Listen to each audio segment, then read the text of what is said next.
இன்றைக்கி நாங்கள் பார்க்க போகிறது வந்து அண்மையில் வந்து அதாவது ஓரிரு நாட்களாக இந்தியாவுக்கும் பாகிஸ்தானுக்கும் இடையில் நடந்து கொண்டிருக்கிற ஒரு மிகப்பெரிய வாரை பற்றி இப்போ நாங்கள் கதைக்க போகிறோம். ஸோ இதற்குடைய அடிப்படை பிரச்சனைகள், ஸோ இப்போ நடந்து கொண்டிருக்கு, ஸோ அது சூழ்ந்திருக்கிற பொலிட்டிக்ஸ் என்பதை பற்றி சுற்று அலசி ஆராய்ப்போம்.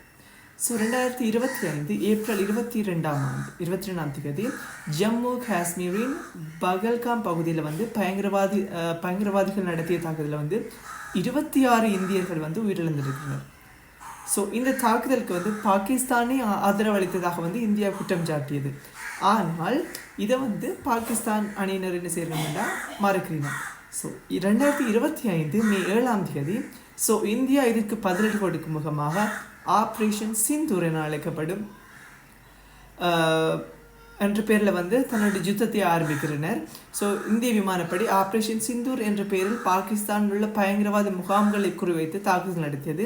இதில் சில பேர் வந்து உயிரிழக்கிறீனம். ஸோ அவ்வளோத்துக்கு பொதுமக்கள் உயிரிழக்காத பட்சத்திலும் ஸோ 6-7 பேர் வந்து உயிரிழந்ததாக வந்து சில தகவல்கள் தெரிவிக்கின்றன.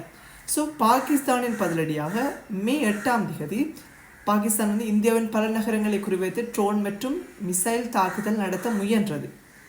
ஸோ இந்தியாவின் S-400A டிஃபென்ஸ் சிஸ்டம் என அழைக்கப்படும், அதாவது டிஃபென்ஸ் அதாவது வர்றதுகளை தடுக்கிற சிஸ்டம் இந்த தாக்குதல்களை தடுக்க உதவி. ஸோ இதனால் வந்து இந்தியாவில் வந்து பல இடங்கள் வந்து அழிவடைவது இந்த S-400A ஏர் டிஃபென்ஸ் சிஸ்டம் வந்து தடுத்ததாக கூறப்படுகின்றது. ஸோ இதனால் வந்து இந்தியாவில் வந்து அவ்வளோ பெரிய அழிவுகள் ஏற்படவில்லை. பட் இப்போ பாகிஸ்தானில் வந்து மிக கொடூரமான முறையில் வந்து அழிவுகள் நடத்து கொண்டிருக்கும். அதாவது இரு நாடுகளும் தங்களது எல்லைகளில் இராணுவத்தை அதிகரித்து காணப்படுகின்றன.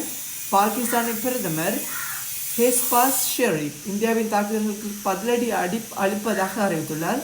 இந்தியாவின் பாதுகாப்பு அமைச்சர் ராஜ்நாத் சிங் இந்தியா தனது பாதுகாப்பை உறுதிப்படுத்தும் நடவடிக்கைகளை எடுத்து வருவதாக தெரிவித்துள்ளார். சர்வதேசத்தை நீங்கள் நோக்கினீங்கன்னா, அதாவது ஐக்கிய நாடுகள், அமெரிக்கா, சீனா மற்றும் ரஷ்யா போன்ற நாடுகள் இரு நாடுகளையும் அமைதிக்காக அழைத்துள்ளன. உலகம் முழுவதும் இந்த மோதல்கள் குறித்து கவலைகளை அதிகரித்துள்ளது. அதாவது மக்கள் வந்து எப்போவுமே வந்து அமைதியை நாடுகின்றனர். ஏனென்றால் பாகிஸ்தானில் வந்து மக்கள் வந்து பாகிஸ்தானுடைய அரசாங்கத்துக்கு எதிராக வந்து இப்போ ப்ரொட்டஸ்ட் செய்ய ஆரம்பிச்சிருக்கின்றனர், இப்படி யுத்தங்கள் வேண்டாம்ன்ற மாதிரி. ஸோ பாகிஸ்தானுடைய பிரதமர் வீட்டுக்கு பக்கத்தில் குண்டு வெடித்ததாகவும் ஸோ சில அண்மை தகவல்கள் தெரிவிக்கின்றன. ஸோ இப்படியான விஷயங்கள் வந்து இப்படி போய்க்கு வந்து இன்னும் அதிகரித்து கொண்டு போனால் சில நட்பு நாடுகள் வந்து இவ்விரு நாடுகளுக்கும் தங்களுடைய ஆதரவை அளித்து இது மிகப்பெரிய ஒரு போராக அமைவதற்குரிய சாத்தியக்கூறுகளும் உள்ளன. சில வழிகள் வந்து ஒரு நாட்கள் வந்து இது அமைதி பேச்சுவார்த்தையினூடாக நிறைவேறுவதற்கான வாய்ப்புகளும் அதிகமாக உள்ளன.